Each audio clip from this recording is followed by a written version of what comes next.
euch für das Halbfinale. Was war das für eine tolle Viertelfinalserie gegen Iserlohn? Und ich muss sagen, ihr seid gerade noch rechtzeitig richtig in Playoff-Stimmung gekommen. Vielen, vielen Dank für eure Unterstützung heute.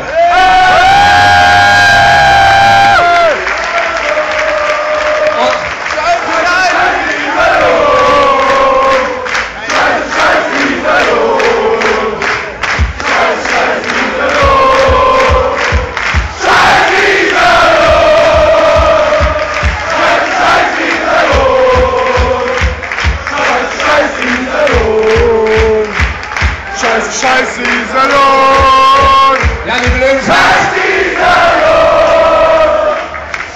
Scheiß Iserlohn! Ihr habt recht, ihr habt recht. Liebe Löwenfans!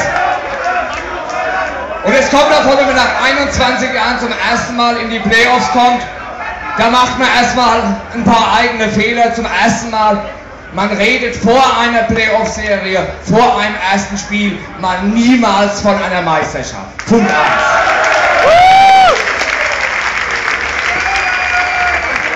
Und dann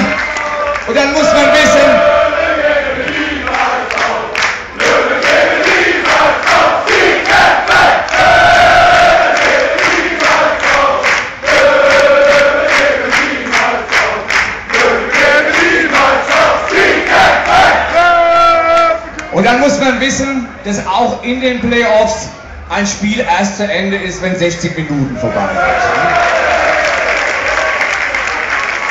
sind. Und dann vor allen Dingen der Fehler, der ihm das Genick gebrochen hat, wenn man mal ein Playoff-Spiel gewinnt in der Verlängerung und dann auch noch beim Gegner auf dem Eis, kommt man niemals mehr raus zu seinen eigenen Fans. Und das muss halt Iserlohn noch lernen. Sie haben eine schöne Saison gespielt, aber dadurch sind sie rausgeflogen und wir sind im Halbfinale!